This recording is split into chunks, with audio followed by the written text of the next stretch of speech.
Hello, everyone. Good morning, good afternoon, and good evening. I'm Stephen Twigg.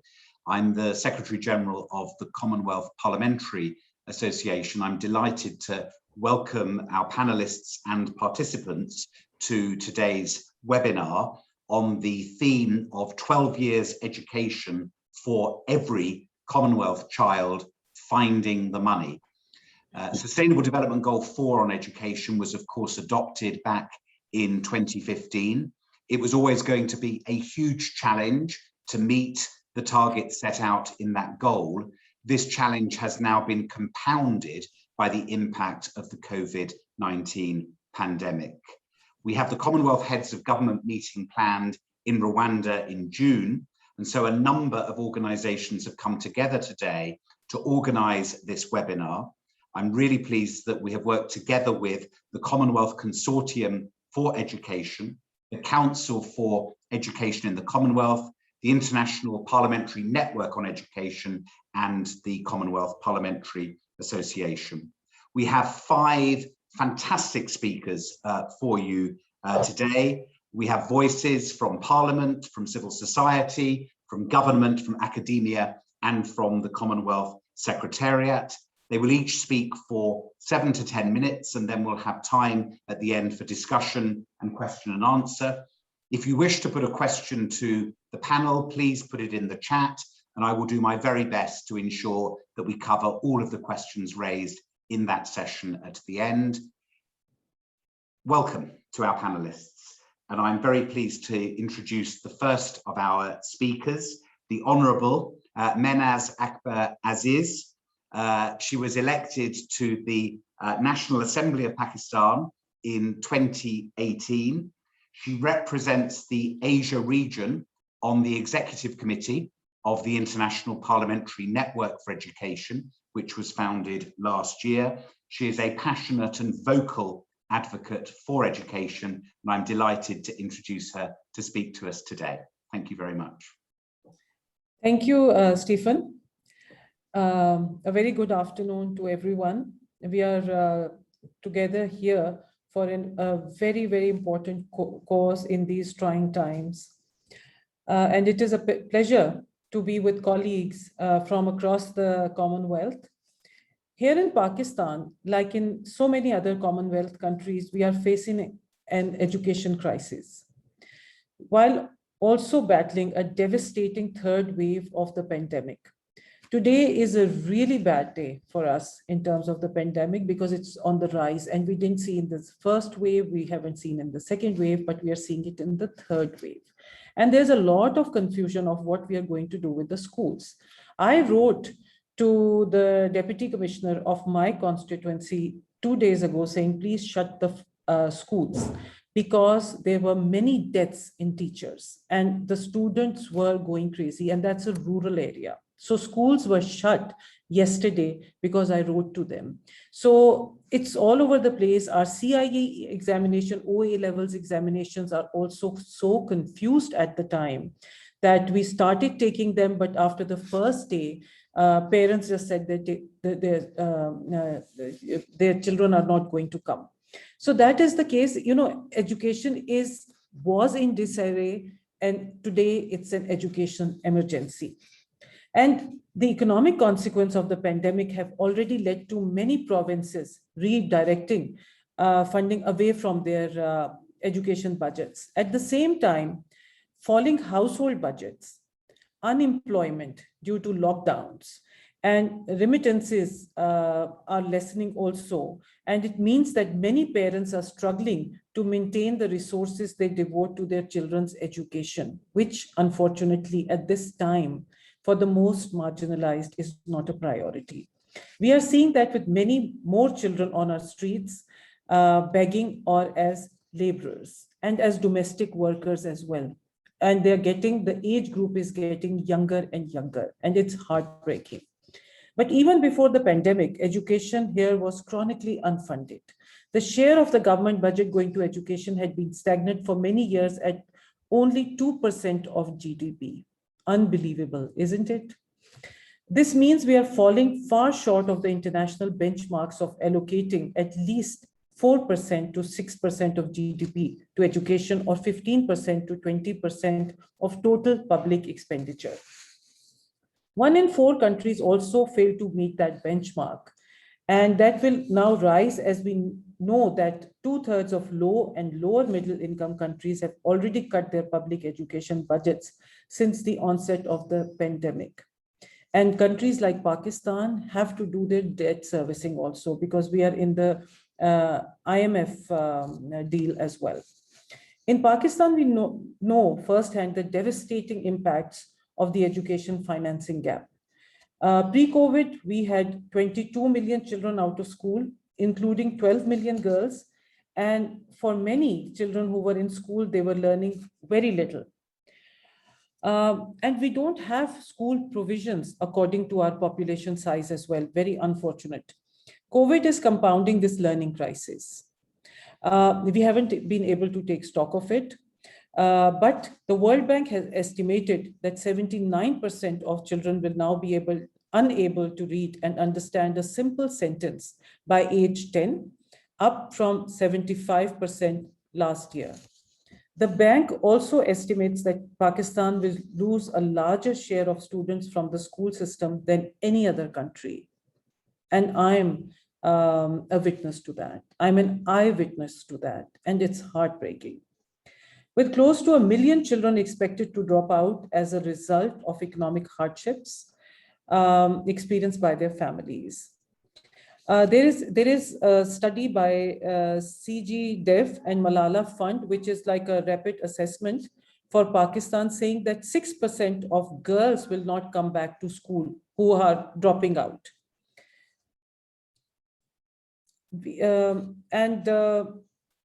So these are all a result of the real hardships that we are facing. We should be investing now in education re-enrollments to get all children back into education when schools fully open, and especially girls. Remedial programs to address learning loss, and in second chance education programs. And I wonder if education is going to be the same, as we don't know what's going to happen with the pandemic for the next few years at least. And I would like to add here that Pakistan is also falling short of its vaccination targets, and we do not have a very clear strategy as many other countries. So that's why it's exacerbating the issue. So in the past 15-20 years, we have worked on enrollments very hard. And there have been government drives, there have been civil society drives to get girls and boys into schools. And now we have to redo it all over again. The cost of inaction is going to be very high if the learning losses are as high as the World Bank expects. Pakistan's economy is said to lose anywhere between $67 billion to $155 billion. In our National Assembly, I have been leading effort to build a bipartisan coalition to advocate that now is the time to invest more. And as we are going into the budgetary cycle in the coming months, I'm raising children's issues. I'm emphasizing that children are our future, and children are most vulnerable in the eye of the pandemic. I'm working on hosting budgetary roundtables where we will involve the Education Minister, the Parliamentarian Standing Committee on Education, and Inter-Provincial Education Forum to build political support for increasing public spending on education. Otherwise,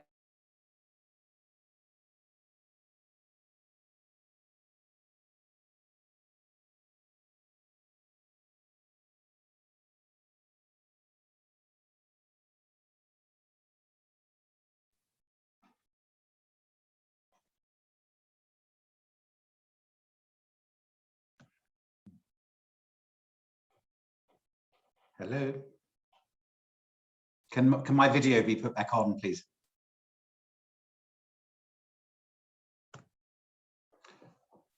We have hit a technical issue, I think. Let me give a moment in case Mehnaz rejoins us.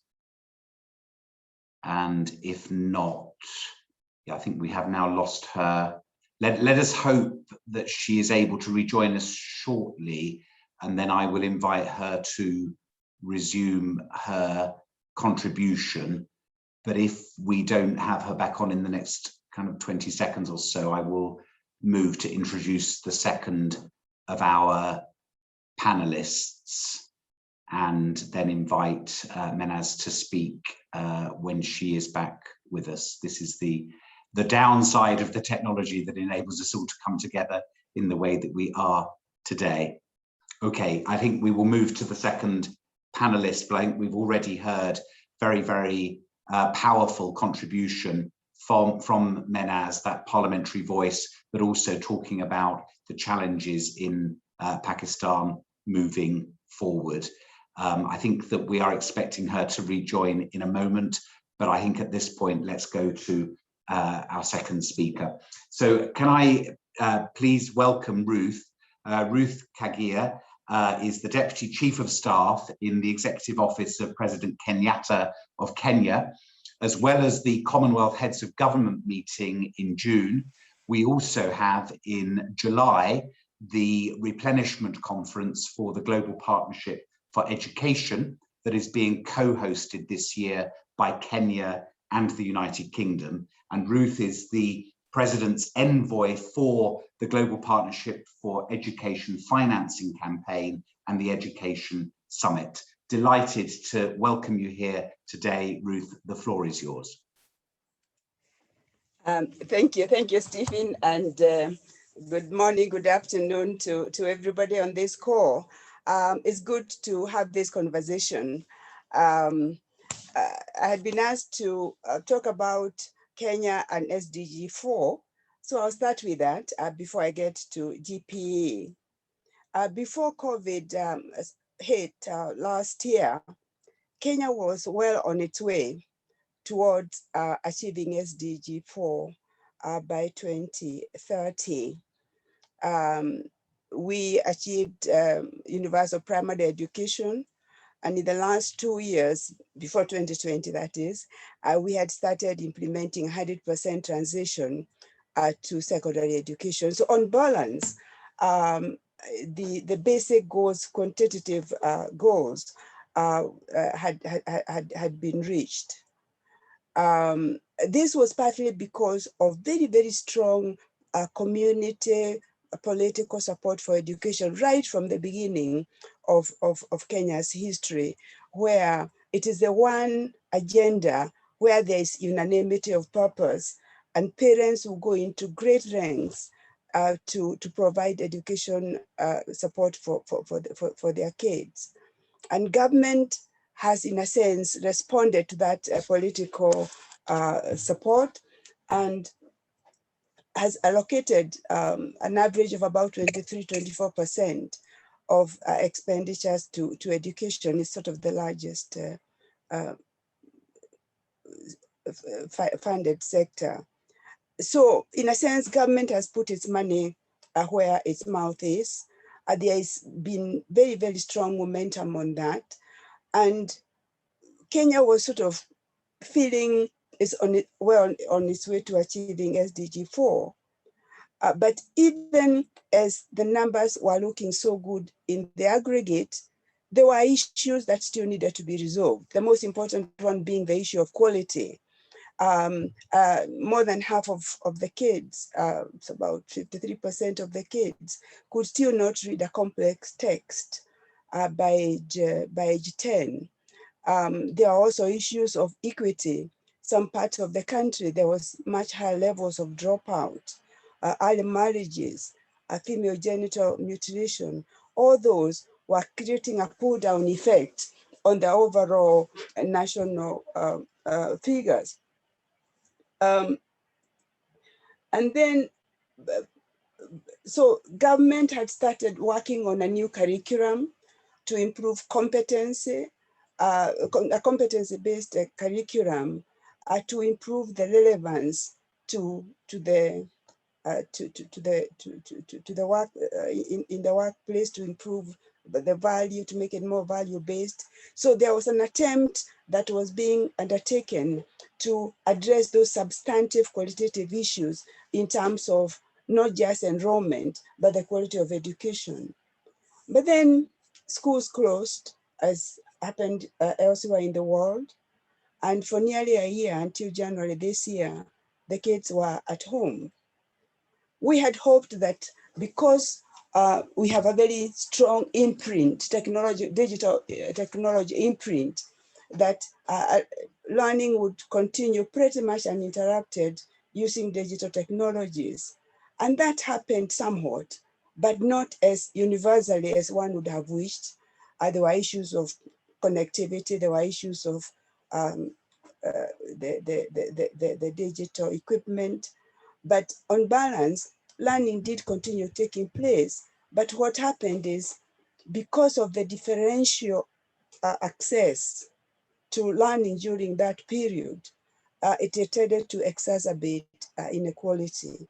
That was one of the first problems. The second one was that when schools resumed in January, quite a lot of the children did not re-enroll. The 16% of girls and 8% of boys did not enroll for various reasons. They had, some had gotten married, they just didn't see the purpose of coming back, they had lost interest in education. More seriously, about 4% of girls 18 to 19 had become pregnant during that period or had just recently given birth by January. This may not sound like a lot, but when you translate it into actual numbers, into real lives, it is sort of lives interrupted, development interrupted, progress interrupted. And this is where GPE becomes so critical in ensuring that that tremendous momentum Kenya and other countries had gained over the last 2 decades does not get lost. And the focus of GPE replenishment this year, and the summit will be in July, as Stephen has said, is essentially twofold. One is to support countries to regain the momentum that has been threatened by COVID-19, but also to rebuild education systems in a reconfigured manner, in the sense that we need, with a much more focus on creating resilient education systems, because one of the big lessons of COVID-19 is the importance of resilient societies and resilient individuals who, in a sense, much more able to adapt to the unknown future.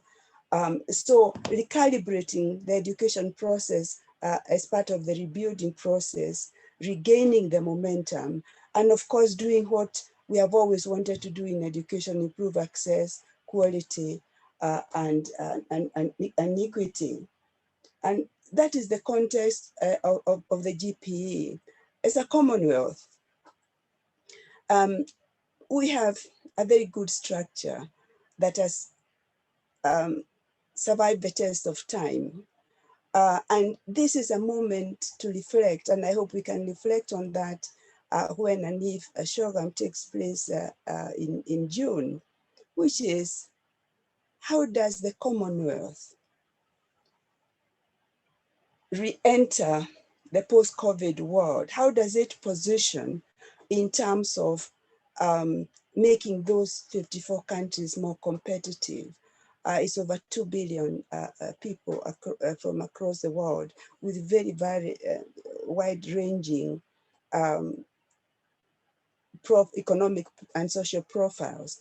But what is going to be the place of the Commonwealth going forward? How can we use education to help sharpen that positioning going forward? With 60% of the people in the Commonwealth being under 30, there's a huge opportunity for education and training in a recalibrated world, so to speak. So it is not business as usual. It is doing what we have always done well in education in the Commonwealth, and globally, but doing it through a new lens of creating sustainable and resilient economies.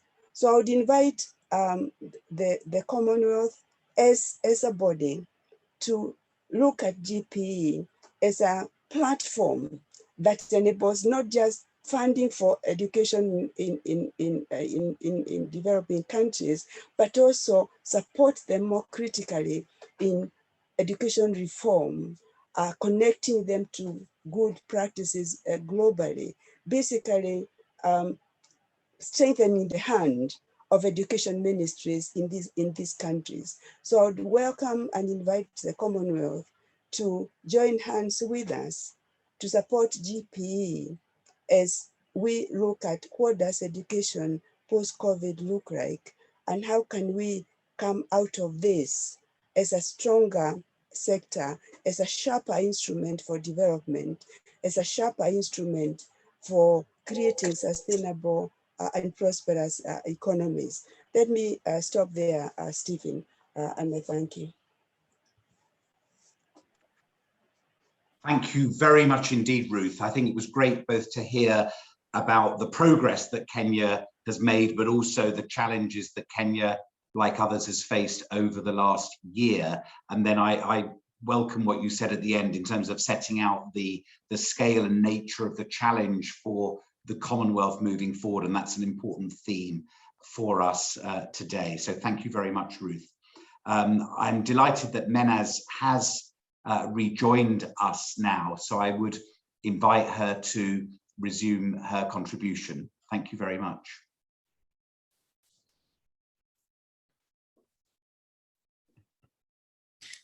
Thank you, Stephen. And that was a bit of a disruption which can happen to us in our countries. Thank you, Ruth, Kagia. And I absolutely agree with you for the fact that we need to have a new lens. I was listening very intently to your contributions. So where I got disrupted, I was mentioning that, you know, our government did not have funds in the last budget on COVID financing for schools. And it was just through the GPE financing recently that we will be able to now give funds to schools and universities to have, you know, to implement SOPs. So that is where GPE comes in for countries like ours to support us fully. I'm pleased that in our company today, we are joined by parliamentarians from both the International Parliamentary Network for Education, which I'm proud to represent as IPNEd's regional representative for Asia, and the Commonwealth Parliamentary Association. I know that our country is very strongly associated with CPA. This shows the importance parliamentarians place on this most pressing issue. And I will add here that the parliamentarians' voice in these trying times is extremely important. We can raise a lot of attention to the issues and to the budgetary replenishments as well. We can play a critical role in growing the share of government expenditure for education, given the function of Parliament to approve budgets. We can push for greater domestic resources to be mobilized to education and help ensure that financing is made available in an effective, transparent, and accountable way that ensures resources are used to achieve equity. And equity is a really big issue in times of COVID.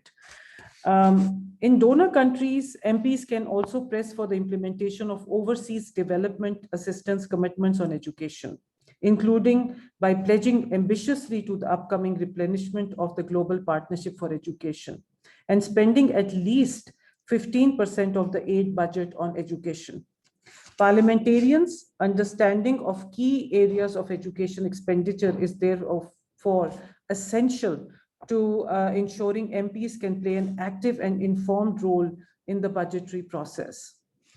On International Day of Education earlier this year, IPNEd, the Global Parliamentary Network dedicated to education, launched a simple 3-point plan to close the education financing gap. We are supporting parliamentarians to advocate to national authorities and the international community to help protect and grow education financing by strengthening domestic revenue mobilization and increasing the share of expenditure for education, protecting and increasing overseas development assistance for education, strengthening international coordination to address the debt crisis, which many of our countries are facing at the moment. We are also advocating for governments and donors to prioritize equity and inclusion in their education budgets and target public resources to the children and countries that are the furthest behind. In my country, that's what we are doing for the areas that are way behind. We call them the marginalized areas. While aid plays an important role in closing the education funded gap, and of course, GPE's upcoming replenishment is a really vital opportunity to accelerate progress towards quality education for all children in lower income countries. Domestic resources are by far the most important source of education financing. And I thank again Ruth, Kagia on sharing with us how President Kenyatta is using the opportunity of GPE's Global Education Summit to encourage partner countries to make political commitments to protect and grow domestic finance to education. I hope that the Kenyan government alongside the UK will bring that leadership into the Commonwealth Forum and make education a priority of the upcoming Commonwealth Heads of Government meetings, CHOGM, in June. Across the Commonwealth, we have some of the biggest education donors alongside countries with the biggest out-of-school populations like my country, Pakistan, and Nigeria, where the budget share for education is the lowest in a decade, as well as education leaders like Singapore.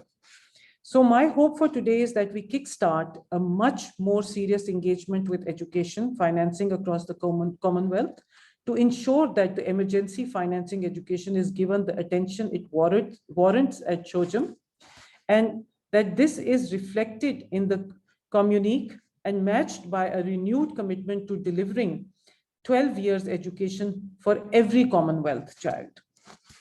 By investing now in education, we can prevent the worst education outcomes, mitigate the additional pressure on the education financing gap, and get progress towards SDGs 4 back on track. But this is going to take bold action and political leadership, which we need to see from the Commonwealth. I have focused largely on what MPs can do to advance this agenda, and I know that my colleague right across IPNEd are committed to redoubling our efforts to ensure every child in the Commonwealth has access to quality education. Following today's meeting, IPNEd will be sharing a briefing in partnership with the CPA with some suggested actions MPAs can take on the critical issue. Thank you again for the opportunity to speak today. And I look forward to hearing from others, and I look forward to the question and answer hour also. Thank you.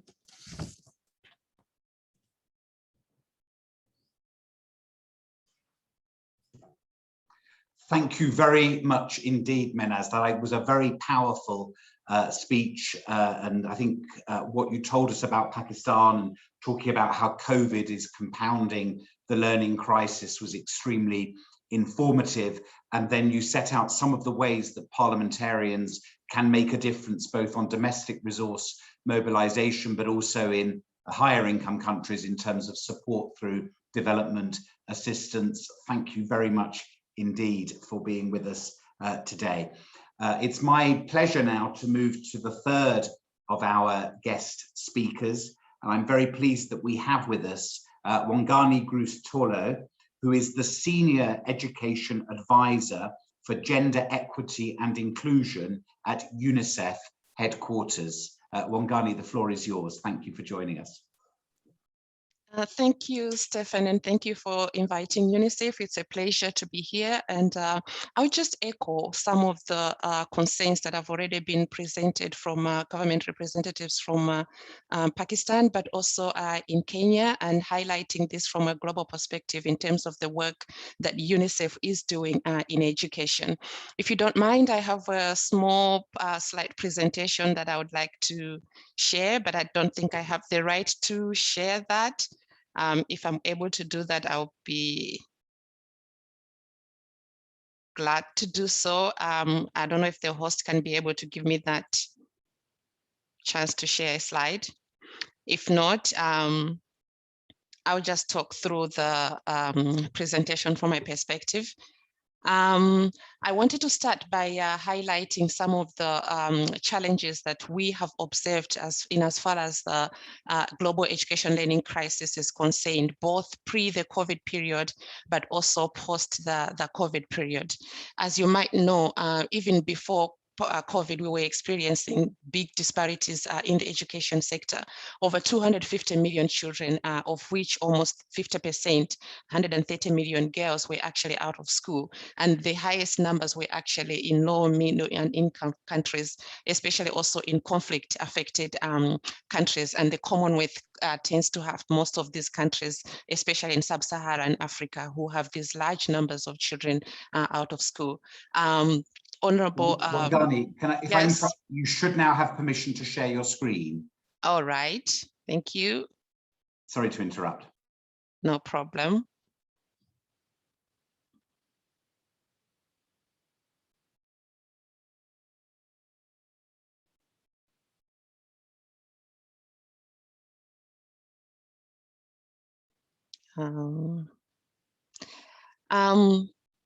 And also, as was highlighted by Honorable Mehnaz, there was a big significant gap in terms of learning outcomes. We are already experiencing a learning crisis globally. Over 53% of 10-year-olds in low and middle income countries were unable to read or understand the simplest story at their level of learning. And in poorest countries, these numbers were as high as 80%. And as the two other previous speakers have already highlighted, we were experiencing high inequalities in terms of access to education, but also learning, particularly affecting children because of their sex, but because also of their gender, physical, and also cognitive disabilities, income status, and other socioeconomic statuses. During the COVID period, as you might know, that schools were closed all over the world, and over 1 billion learners were actually affected. To this date, a number of schools in many countries are still closed and have been closed for prolonged periods of time. When we looked at the studies around how is it that governments have provided learning, particularly remote learning, we realized that a significant number of learners were actually not reached, either through the online learning modalities that most of the governments were using, but even the offline ones, including simple SMS, simple delivery of learning materials, but over 463 million learners were still not able to be reached, meaning they missed out on these distance learning strategies. And most of these are characterized by being from rural areas, coming from the poorest households, but also children with disabilities. We are also seeing a heightened likelihood of gender disparities likely to worsen. We listened from the statistics from Kenya, where over about 16% girls will not be able to return to school, and a number of girls have actually gotten pregnant. These statistics are not unique to Kenya alone, but we are also getting similar statistics from all over the countries where we work as UNICEF. So we're also seeing studies that show that close to 20 million learners may not, especially adolescent girls, may not return to school. And also UNICEF estimates that 10 million additional girls are at risk of child marriage due to the COVID pandemic. As you know, also these challenges are exacerbated for children, and especially for those who are from marginalized communities. When you look at the funding architecture and aid architecture in terms of education, significant gaps. Previous speakers have already highlighted this. We are experiencing significant gaps, especially also when you look at humanitarian funding, where only 5.1% of aid goes to education at the moment, which is quite low in terms of the expected numbers to meet the SDGs. But also in equitable financing, as was already highlighted, UNICEF did a study in 42 countries where it was found that about 16% of public financing goes towards the poorest 20% of the population, whereas over 70-something% actually goes to the richest quintile of the population. And in some of the low and middle income countries, these percentages were as low as 5% to 10% only going to the poorest quintiles.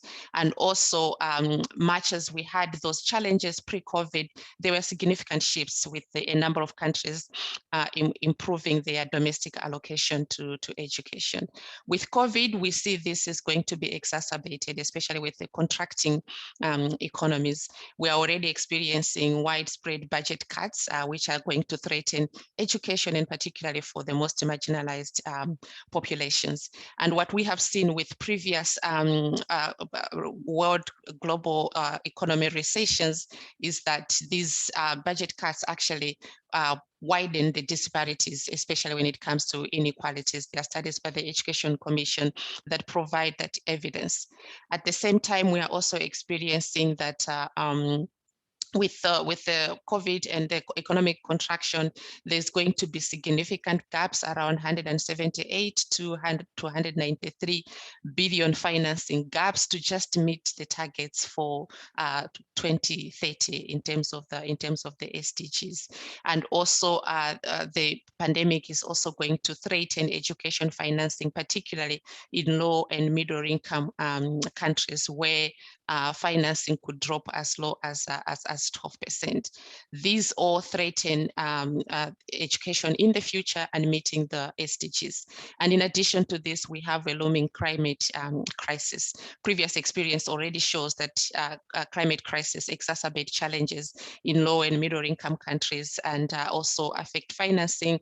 And these do require increased investments, just because you need to build resilient education systems that can be able to mitigate against the risks of those climate crises. A number of countries in the Commonwealth are already part of the countries that actually experience significant climate-related challenges at the moment. UNICEF, our vision is all children, all girls, including especially the most marginalized, those with disabilities in conflict and crisis countries, actually in school, learn and actually develop the skills that they need. We have a number of strategies that we use to achieve this. We are wanting 5-year-olds to be able to learn. We are wanting to at least access pre-primary education, which is crucial, and also 10-year-olds to be able to read at the right levels, as we know the challenges that we have already highlighted previously, where 10-year-olds are not performing at their expected levels. We need 10-year-olds to develop the foundation and transferable skills. And then at 18 years, we want learners to have completed 12 years of basic education in both formal and flexible pathways, but also getting the skills that they need to be able to engage actively in their societies and contribute to their global development and their economies. We do prioritize girls' education for obvious reasons. And at the moment, we have some key priorities that we are pushing in the aftermath of COVID, particularly in getting as many girls back to school. With all the statistics showing we are going to have significant challenges. We are running joint campaigns with UNESCO, Malala Fund, UNGAI, and other partners, Plan International, to push for girls to get back to school, working with governments, but also communities, addressing the learning crisis through better financing and helping girls to catch up. a focus on girls in emergencies, which is quite key, and we see that challenges are also going to be exacerbated in those particular contexts. So UNICEF is working there to support the development of resilient education systems, and also ensuring that the impact is mitigated, particularly for girls, and also development of alternative learning pathways, so that those who are not able to complete through the formal schooling system can still attend education and complete 12 years of education and transition to work. And of course, the cross-sectoral approach, where we work on addressing SRIGBV, ensuring health environments, and also that girls are protected when they are in and out of school. We have a financing campaign that we are working on at the country level, but also at the global level. At the country level, working with governments to redistribute education financing and education budgets with the focus on the most marginalized. So at the moment, with the contracting economies, we are asking for protection and strengthening of domestic budgets. Whatever was being put to education should be protected and maybe even increased. Also follow principles of progressive realism, where you apply education equitably and also applying significant resources at the lower levels of learning progressively to higher levels of learning, and spending at least 20% of public education expenditure on the most marginalized and poorest. Of course, also looking at being gender responsive and being disability inclusive in the budgeting processes. And we're also pushing for 10% allocation to pre-primary education. At the global level. Are you able to wind up quite soon? Definitely. Just give me 2 minutes. I'll be winding up. At the global level, we're looking at making education financing part of the COVID recovery processes, and investing in evidence generation, and also ensuring that out of the 15% that we are pushing for education, that a significant share also goes to girls' education. Addressing learning and why the Commonwealth. I think we need to revolutionize learning in the Commonwealth. We need to work together to ensure that children and young people access world-class digital learning. This is a huge agenda for UNICEF, where we have an ambitious plan to reach 3.5 billion learners with digital learning solutions as one way of providing education for children wherever they are. There's an opportunity in the Commonwealth countries with so many of the population being young. And also we have the upcoming opportunities through the heads of government meeting, but also the education ministers to also push for this particular agenda, and working with several governments to achieve that. Lastly, with our Reimagine Education, what we are looking at is digital learning, world-class digital learning solutions, where we're promoting connectivity, internet, but also looking at offline strategies, ensuring devices get to the most marginalized populations, working with private sector to make data affordable and also content specific that is actually affordable. And most important, we are also working highly with young people to ensure that their voices are actually reflected in the solutions that we provide. So I'll stop there. Thank you very much. Wongani, thank you very much indeed for that. Let me now move swiftly to our fourth speaker. I'm delighted we're joined by Professor Pauline Rose. Pauline will be known to many of you, Professor of International Education at the University of Cambridge and Director of its REAL Centre, which is Research for Equitable Access and Learning. Pauline, over to you. Thank you so much, Stephen, and to colleagues for your great comments so far. Over a year ago, so prior to COVID and the situation we're in now, we published a paper for what was then the UK Foreign and Commonwealth Office that was intended to inform the Commonwealth Heads of Government meeting that was supposed to happen last year. This paper was on political leadership for girls' education. So I think the topic very much in line with the topic of today's discussion. A key message from that report was the importance of cross-party support to girls' education globally and nationally. And it's great to hear from the other speakers a number of examples of this happening and this platform itself that we're on today being an exemplar of that. But we know that this cross-party support needs to go beyond the rhetoric, because who wouldn't say that girls' education is important? But we need to show tangible commitment to tackling patriarchal norms and structures that create resistance to change. And again, some of the examples that we've been hearing in relation to early marriage in the context of COVID-19 imply that, if anything, some of these structures are being reinforced in the context of the pandemic. And so needs to be tackled even more aggressively. And we need to convert the political commitment into meaningful action backed up with resources. Again, something that we've been hearing a lot about today. But a lot has happened over this last year. So the pandemic has obviously affected all countries across the world, and no doubt the poorest in the poorest countries the most. Here in the UK, we've had a merger between the Foreign and Commonwealth Office and the Department for International Development, which is now the Foreign Commonwealth and Development Office, a mouthful, FCDO. And in this context also, the UK aid budget has been slashed. So as the UK hands over the baton of the Commonwealth Heads of Government meeting leadership to Rwanda, that was the CHOGM meeting that was supposed to have happened last year, where does this leave us? So it's great that girls' education remains high on the global agenda, and the UK continues to put it high on its agenda as well. And that cross-party support continues to be evident globally as well as in many countries. So the UK continues to show its leadership in its talk about girls' education. It's done a huge amount to support girls' education over recent years. The Girls' Education Challenge, which many of you might be familiar with, which has been running for 12 years now, has supported the learning of girls in some of the most difficult circumstances with governments and through non-governmental organisations in a number of different countries, including countries such as Afghanistan and Somalia. The expertise of the former DFID education advisors has also been widely recognised by many. So the UK's leadership on girls' education does continue to be evident and is going to be apparent, hopefully, on the agenda of the G7.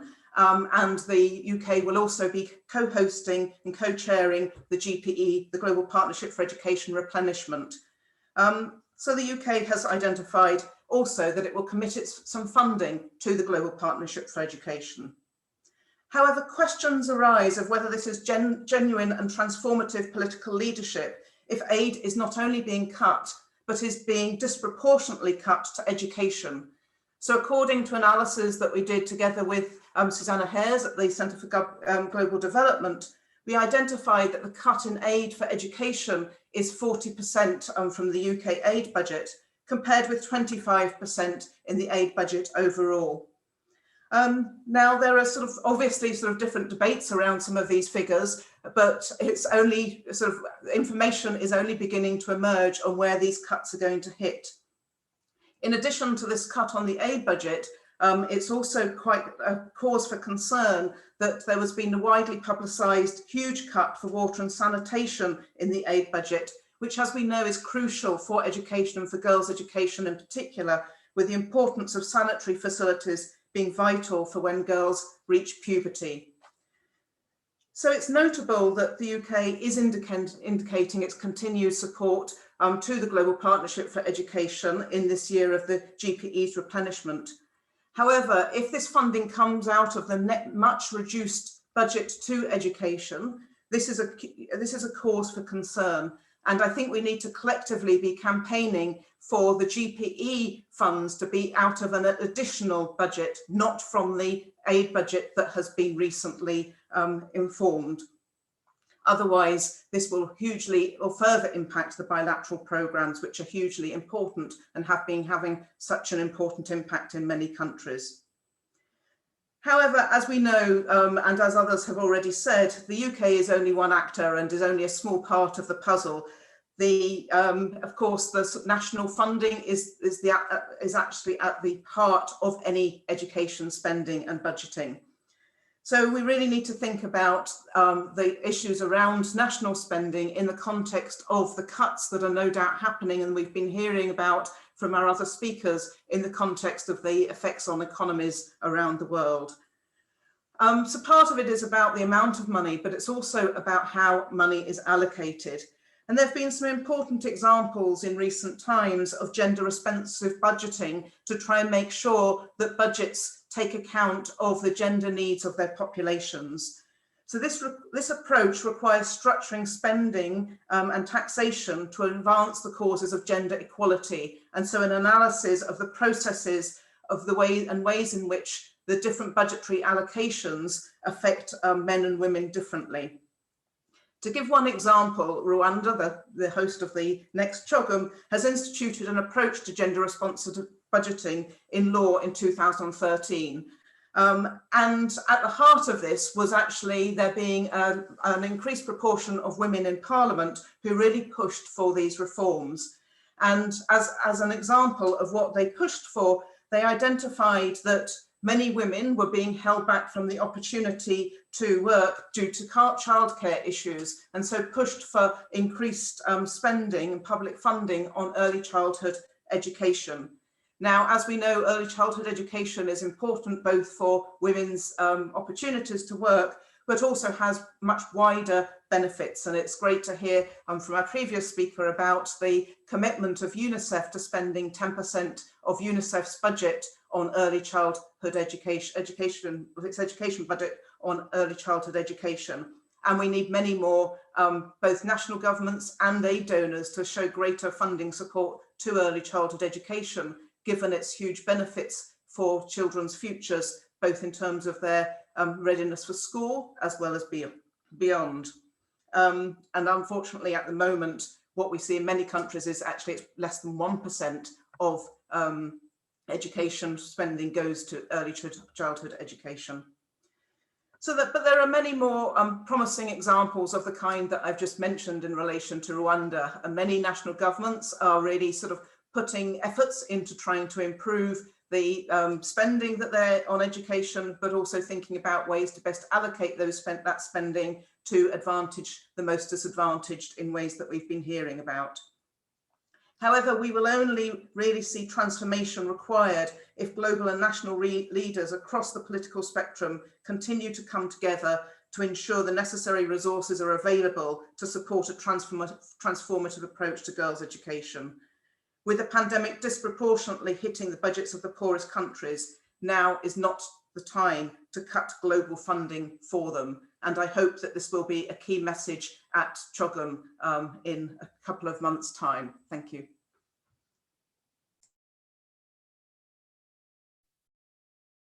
Pauline, thank you very much indeed for that, for setting out the scale of the challenge that is faced, and also the perspective in terms of what's happening in the United Kingdom as well, and your focus, as I would expect, on early childhood education and its crucial importance. Let me now introduce our fifth panelist. I'm so pleased that we are joined today by Amina. Amina Osman is the Education Advisor at the Commonwealth Secretariat. Amina, the floor is yours. Thank you, Stephen. It's a pleasure to be here. Probably repeat some of what the panelists have already said. And I will speak first through the lens of the health crisis. And I hope that what we learn from the crisis will apply to our longer-term Commonwealth futures. Last year, between May, June, and August, when most of the schools in our member states were closed, we conducted a Commonwealth researchers initiative to collect some baseline information on how COVID-19 was impacting the education system in some selected Commonwealth countries and what were the responses. Now, the research had its limitations, which I will not go into now, and the report is in its draft form, but I think there are some findings and recommendations related to the financing of education and gender equality that can be shared with you. We had about 12 themes that come under 4 broad areas. I tried to share my screen because I prepared some, okay. I don't know if you can see it, yes. So we, sorry, I'm losing my,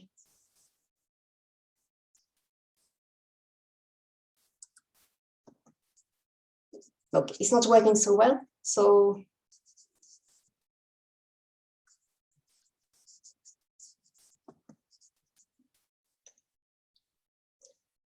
sorry, I had a little problem with my, can you see my screen? Yes, we can, Amina. Yes, we can. Yes, we can. Apologies about that.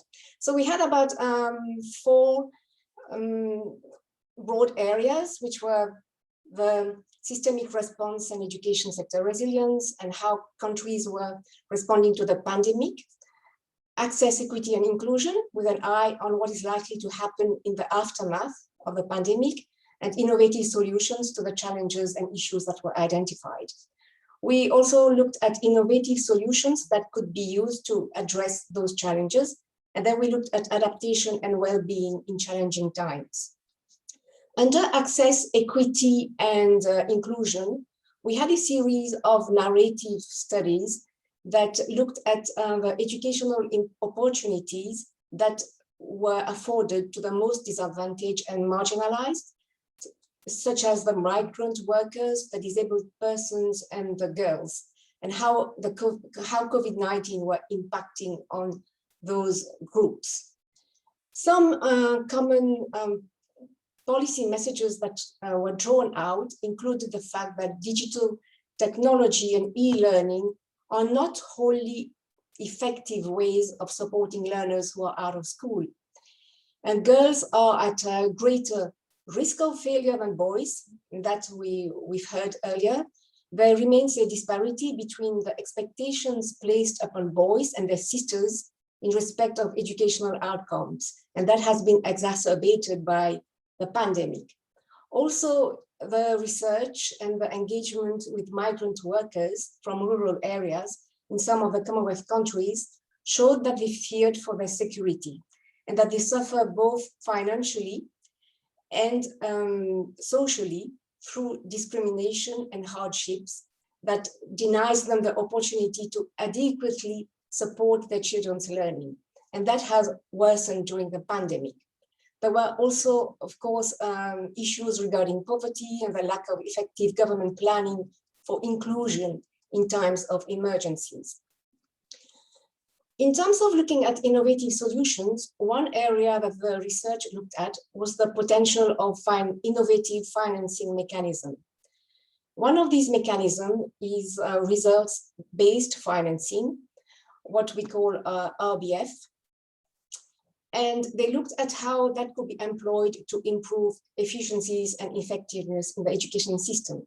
And the key message that came out was that although the global community rallied very quickly in the wake of the pandemic and mobilized emergency funding to meet the urgent requirements of education systems worldwide, this form of funding only meets short-term needs. And the education system needs have expanded. They include various aspects of health, psychosocial support, to just name a few, and that in the near future, there's likely to be greater demand for free basic education, for tuition-free forms of higher education, learner nutrition programs, catch-up programs to redress the loss of learning opportunities that children and young people have experienced, as well as to strengthen remote modes of learning and teaching that we've seen have expanded during the pandemic, and that will probably remain as a solid mode of delivery. As a result, the research said that long-term financing will be necessary to complement the conventional forms of funding, and that governments should explore the use of results-based financing instruments. If we are to build forward better, we need to be thinking of innovative funding solutions or mechanisms that have the potential to positively impact the learning outcomes, but as well as to dismantle the structural barriers to equal access to education. And that basically we build forward better, but we really make sure that no one is left behind. One suggestion coming out from the research was also to establish education-focused innovative finance units at a sectoral level, and including early childhood development and part of the study also looked at what South Africa was doing in that area in terms of outcomes-based financing mechanism, which it launched since 2018 to improve early childhood learning and development outcomes in its Western Cape. It also recommended that the long-term costs of ICT should be considered, because that have not been totally addressed and assessed, and that those costs would include data, hardware, teacher training, infrastructure, etc. So that also needs to be factored going forward. Secondly, I'd like to mention some of our recommendations for CHOGM. It's not, selected few. It's not the whole recommendations that we would have around education, but it's the fact that the question is, how do we stress the value of teaching, learning, and education, whilst also recognizing that there is an urgency? And with the recognition of the centrality of education for reaching the SDGs, we feel that education must really be recognized as part of any strategic response and recovery tool in emergencies and disasters. And that the education sector must therefore be prioritized in international investments and national budgets. That we know in a context of diminishing donor budgets and global economic recession, which probably calls for fiscal reform that can increase domestic revenue or better distribution of available resources.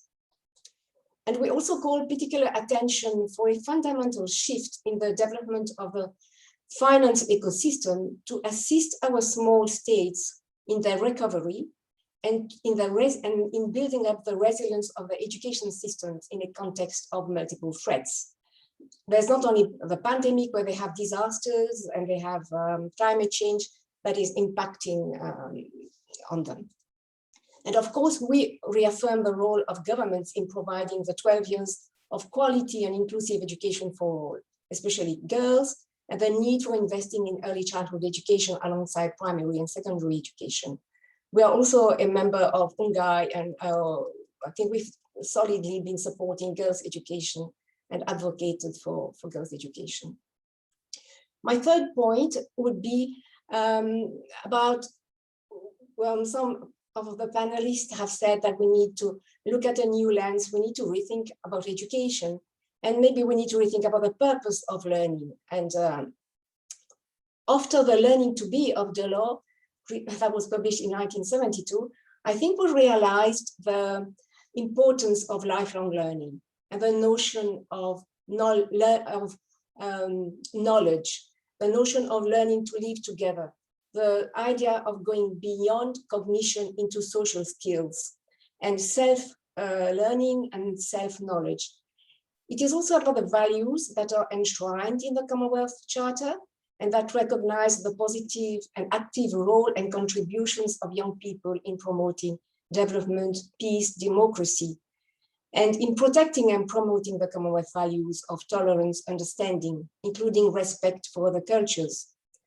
We therefore hope to make the case at CHOGM 21 to enable the integration of non-formal education and lifelong learning within a holistic system of education to deliver the learning outcomes that are expected or needed for personal fulfillment, social integration, and decent work, especially for young people. And I heard Dr. Kagia when she said that the Commonwealth needs to be more competitive. It needs to see how we can use education and learning to leverage the potential of its young people. We therefore propose to have a CHOGM outcome, the launch and support of the Commonwealth Non-Formal Education Alliance for Quality Youth Leadership. The Alliance aims to develop the wider core skills or soft skills such as resilience, adaptability, problem solving, decision making, leadership, and communication, which can help our young people to transition from education to the world of work and to make them ready for the for decent work post-COVID-19. It's a partnership with the Big Six, which are the Red Cross, the Duke of Edinburgh, the Scouts, the YMCA, the WYCA, and actually at the moment it's even beyond the 6+. We have other partners that are joining the Alliance. And through the Alliance, we hope to increase the number of young people accessing non-formal education and connecting the skill needs and trends in the labor market with non-formal education and learning approaches. But that's not the only thing we're doing for the young people. We have a whole Commonwealth Youth program that looks at entrepreneurship and the transition to decent work as well. That I will not go into. Can you start to wind up, or we're not going to have time for questions? Yes, I think that will be my last point actually. So I will stop here, and I just said that we hope to launch the Youth Development Index as well at CHOGM, and it has a strong indicator, a strong domain on education. Thank you. Thank you very much indeed, Amina. That was extremely informative, and I'm grateful to you, and thanks to all of the panelists. We now have just under 25 minutes, and the questions are coming in, which is brilliant, and I'm a great believer in trying to enable everyone's voices to be heard. So what I'm going to try and do is get across the questions now and then come to the panelists. And if I can say to the panelists, I'm going to need really crisp, concise answers, but also you don't have to answer every single question. So pick the ones that you feel that you've got most to say on. Financing is clearly crucial, and there's been some great chat, and thanks to Joseph at IPNEd for some of the contributions in the chat. We've just heard from Amina about innovative financing. Can I put this very good question from Keith Lewin? Domestic revenue averages about 15% in low-income Commonwealth countries. On average, they spend 15% of their budget on education. So these figures have been static over 2 decades, despite advocacy. Most agree that at least 6% of GDP is needed for SDG 4, but actually it's more in the region of 2.25% on average at the moment. GPE replenishment may raise $5 billion over 3 years for interventions, but the gap is at least 30 billion per year. How can the financing gap be filled in a sustainable way through increased domestic revenue, given that no imaginable volume of aid can fill the gap? And Dorina Grossu, very similar sort of point. Why are appropriate funds not made available to countries? What more can countries do to get the necessary funding? I'm going to go to Pauline on that one initially. Thank you. Thank you. If I had the answer to Keith's question, I think we wouldn't be where we are now. And I think a very good question that I know that Keith and others have been pushing for a long time. But I think on the one hand, I just want to go back to the Honourable Mehnaz's point in Pakistan, which has shown great progress in moving from that 2% of GDP spending on education upwards. So I'd be really interested to hear from you about how that has been possible. And I know there's been a lot of political pressure from different sides on that, and so how we can learn from such experiences, because I think that's where the crux of it is, in a sense. I think, sort of as has been also put in the chat, I think part of this is about the actual tax base in the first place. So if we think of a country like Ethiopia, which spends a very large proportion of its national budget on education, about 25%. Again, like some of the other countries we've been hearing about, it's one of the highest. But actually that doesn't translate into enough money because there isn't enough coming in through the tax system. So this question goes far beyond the education sector. And I think this is why, as others have been mentioning, we need to sort of not just sort of keep our discussion amongst those of us working in education. Ministers of Finance are absolutely vital for this.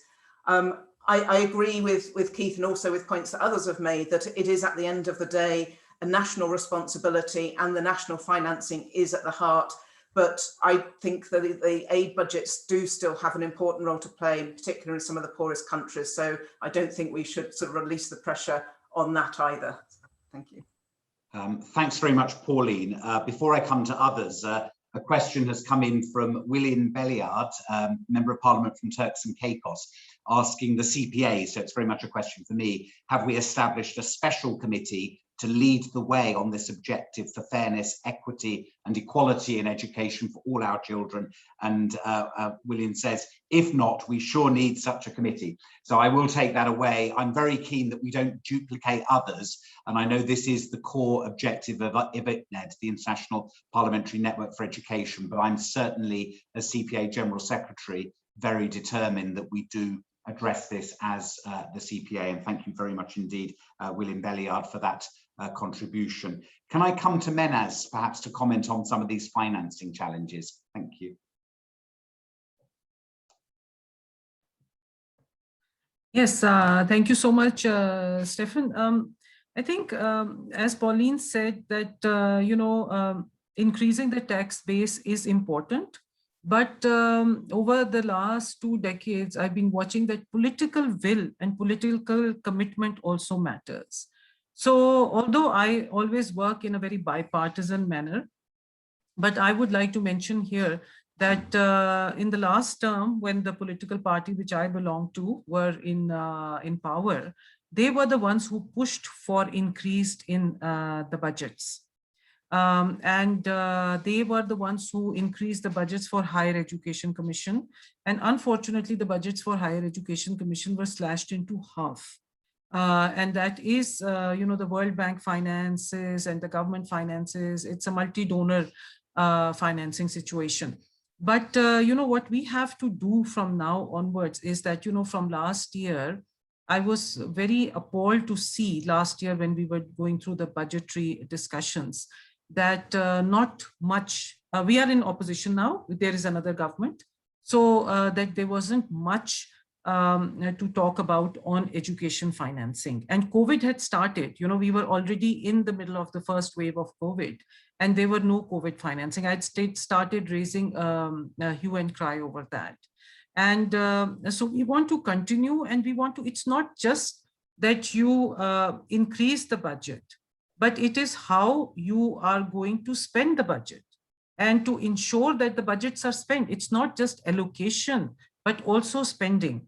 So this is this year when we go into roundtables, which I would invite IPNEd and the Commonwealth Secretariat also to be part of. We can see how it can come about. Because, and also I would like to mention here is that the global pressure works. And unfortunately, because everybody has been so busy in their own, dilemmas regarding the pandemic. So I think this, to me, it's very important to be a part of this reality, IPNEd, and now, talking at the Commonwealth platform, that we join hands and we come out and we emerge very, very strong in pushing for countries. And I look forward to seeing that in Pakistan as well. So political commitment and, the parliamentarians' efforts and the parties, the focus on education is very important. Thank you very much indeed. Can I ask Ruth if you'd like to comment on the financing challenges, and then I'll bring in a couple of other questions that I'll put to Wongani and Amina. Ruth. Yes, thank you. I do agree with Keith that much as we want to raise funding through GPE and from other partners, domestic funding is clearly the most important. It constitutes more than 90% of the funding for education. But we should not see it as an either or.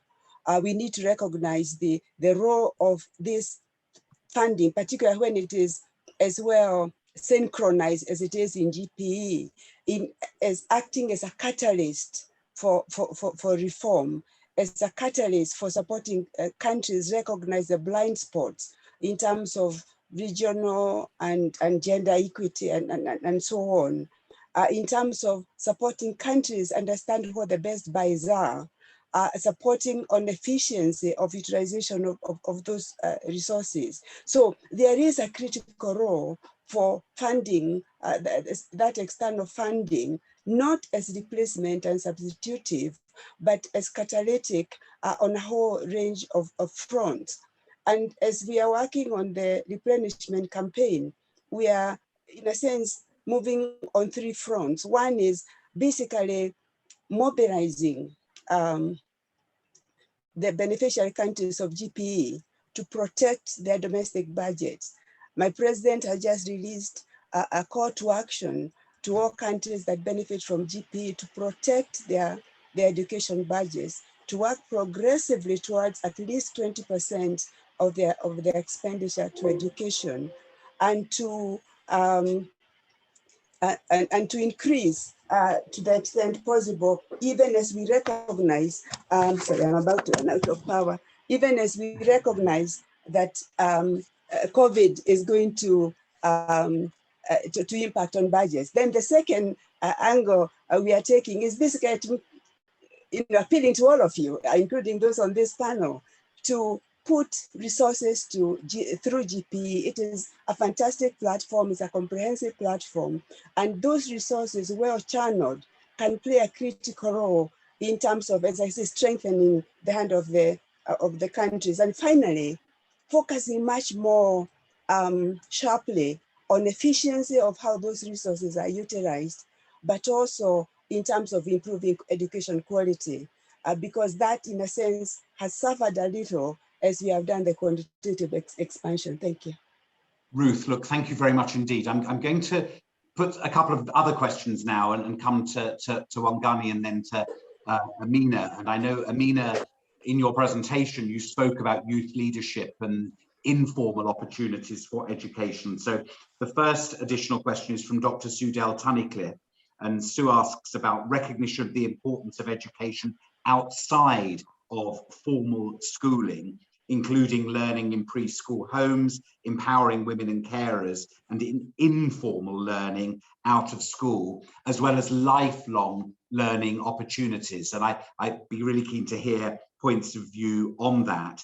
I think we have a voice from you young people, which is very important in a discussion on education. Malaika Sahel, who asks, how can we girls as young volunteers contribute to Commonwealth projects actively, whether virtually or physically? That might be something Amina can address in terms of the youth leadership that she spoke about, but also Wongani perhaps from a UNICEF point of view. And then a really important question that's come in from Peter Williams, which I will ask Amina to address. Given the importance of today's subject and the additional threat that COVID has posed to the prospect of achieving SDGs 4 and 5, so on education and gender, it seems curious that education doesn't figure in any visible way on the agenda of CHOGM.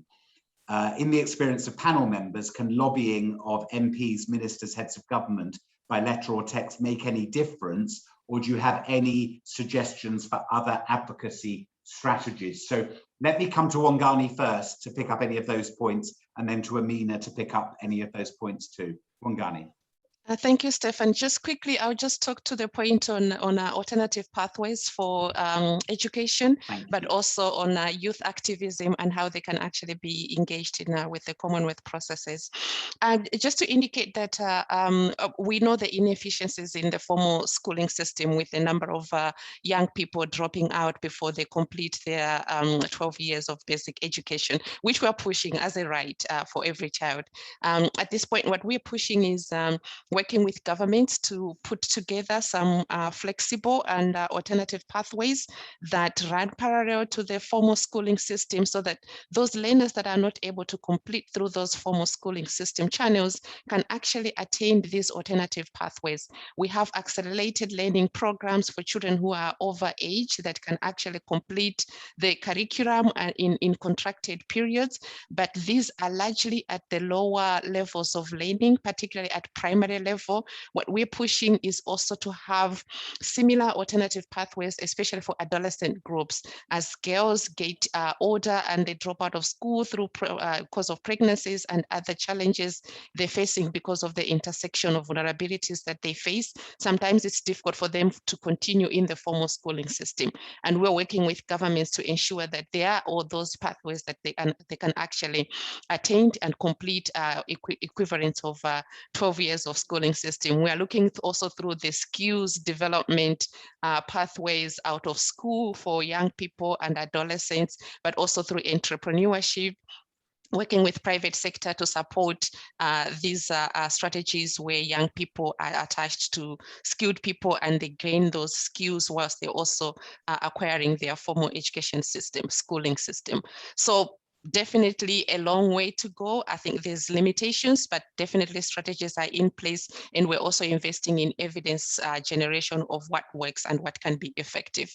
Quickly on the young people, I think there are quite a number of forums that we work with. We have an interesting initiative under UNGAI, the United Girls Education Initiative, that talks to young women, young people through the Transform Education agenda. The young person that asked this question can reach out to UNGAI and be engaged in those processes. There are also several other civil society forums. We have the Commonwealth Youth Forum, I think, that young people can also engage through, but I would be happy to provide that information, and that hopefully they can get to the young people. Thank you. That is brilliant, Wongani. Thank you very much. If you're able to put that into the chat about the Youth Forum, that would be great for our participants. Thank you so much. Amina. Yes, I think there were quite a number of questions there. But to bounce back on the Commonwealth Youth Forum that Wongani just mentioned, and that would be the margins of children, that is, and I'm answering here to Peter's question, which is one way for us to bring in education, which does not have a forum at children, but looking at the learning curve of young people and the development of young people, both through education and also the transition to work at the Youth Forum is a way for us to also kind of bring in education.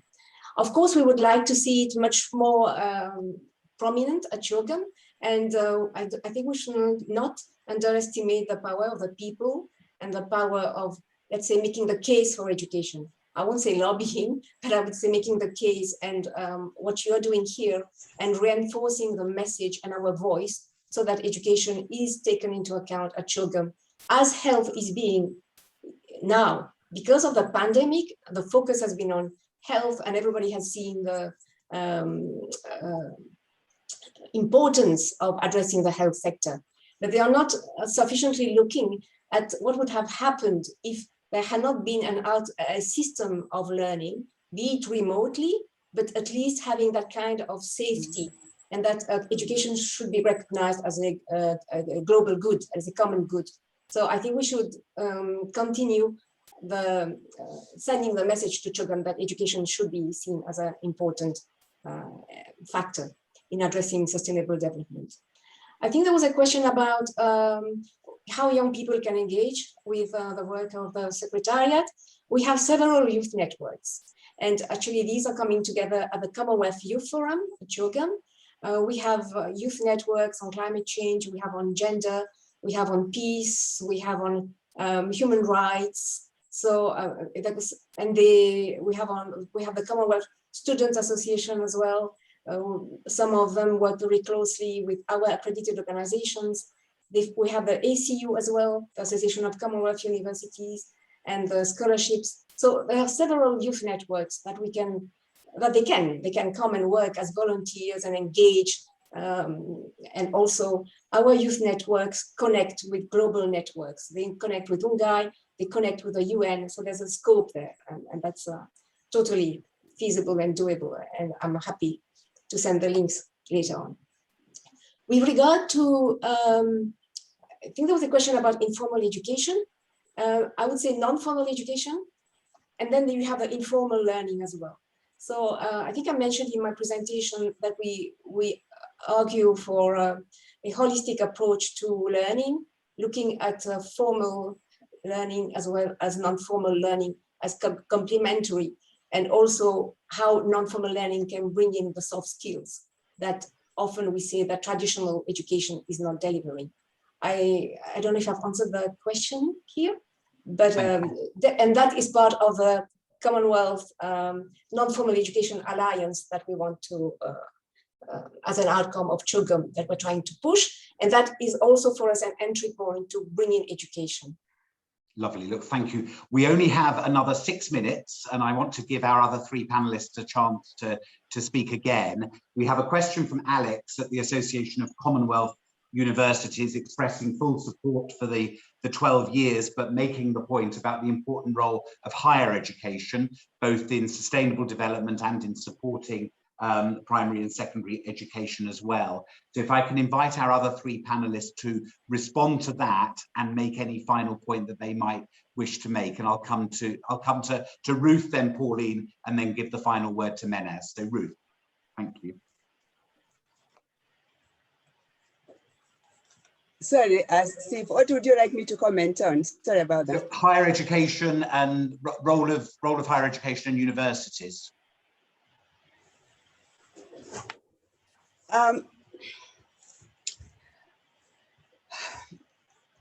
That's a complex question that is difficult to respond to in 1 minute, because at this time, when the focus is on making sure the foundations are back in place and that there are strong foundations, we want to make sure that higher education doesn't kind of crowd out that engagement. At the same time, part of the reason for focusing on SDG 4 is to also to create productive societies, transformative societies that will not happen without not just the foundations that are important, but with those higher level skills that you get from higher education. So it is how one creates that balance between the foundations and the higher level skills. There are currently a lot of inefficiencies in higher education, particularly in developing countries, because many of them were set up as elite institutions, and they were disproportionately favored by the funding structures. And as the budgets become more squeezed, we have not adjusted enough in making universities a bit more self-sufficient, a bit more creative in funding. COVID has shocked universities in particular, not so much technical vocational institutions, but universities. COVID has shocked them into sort of realizing, first of all, they won't even have students unless they can change the modality through online teaching and so on.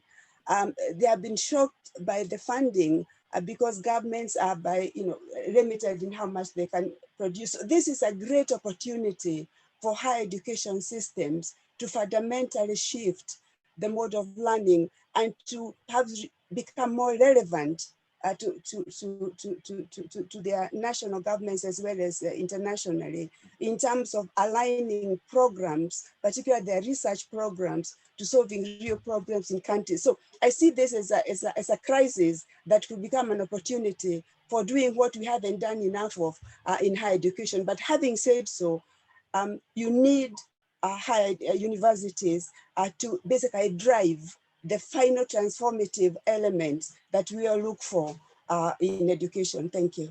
Thank you so much, Ruth. Pauline. Yeah, so being in a higher education institution, I would of course think that they're absolutely essential, but I couldn't agree more with Ruth about the sort of prioritization and the need for higher education institutions also to reform themselves. And I think a lot of lessons being learnt through this COVID-19 experience, which hopefully will have a longer term, more positive impact. But I think at the heart of it, and as Ruth was implying, I think is about who pays. So where we have so many children not learning the basics, public funding really needs to be focused on that. It doesn't mean that there shouldn't be any funding at all for higher education, but in countries where fewer than 1% of the poorest are getting access to higher education because they're already dropping out from primary and or secondary school, it's really regressive if public funds are hugely supporting higher education, and in some countries those budgets are on a par with the primary education spending. So it's about getting those balances and those priorities right. Just one last point in relation to Peter Williams' point. A lot of work went in last year to making sure education was on the agenda of CHOGM, and before it was postponed. So it is really disappointing to hear if it's not on the agenda currently, and I think we do need to collectively continue to push in the time that's available to make sure that it is visible, recognising of course the importance of health as well, but I don't think it should be either or. Thanks. Pauline, thank you. Mehnaz. Yes, thank you. 2-3 points. First of all, Amina, I'm really happy to know that CHOGM is, going to get into a non-formal alliance on education. And I would like to mention here that I've been a part of a pilot here on early childhood education, whereby training young women to open centers in their respective communities, villages, mohallas. So really look forward to working on that model, which works for countries like ours. And we really do need this in the pandemic. The worst hit are the early years and the primary years. Secondly, I think that I would totally endorse is protecting domestic financing. This is the time to protect our domestic financing for education. As much as we, although, as all the panelists, we agree that, our external financing is very important, like GPE finance. Oh, what a shame. Okay, let me, if Mehnaz rejoins in a moment or so, I'll go straight back to her, but what a pity that happened. Look, thanks everyone. I'm a great believer in keeping to time. And I think huge thanks to our panelists, 5 amazing panelists. We could have done with double the time at least to really get into the detail, but I've done my best to address all of the questions that came in. Some really strong messages. Mehnaz earlier spoke about political will. Political will, absolutely crucial. Pauline reminded us it's the finance ministers that are just as important, if not more so, on this than the education ministers. And Amina made the point, making the case for education in the run-up to CHOGM. Well, I think all of our panelists and participants have done that incredibly powerfully today, and I thank them for it. There's a lot more work to be done, both in the run-up to CHOGM, but also beyond CHOGM, G7 next week, GPE replenishment, a huge agenda if we're really going to deliver across the Commonwealth Sustainable Development Goal 4 and real progress on both quality and equity in education. Thank you everyone for taking part today, and have a good rest of the day. Thank you.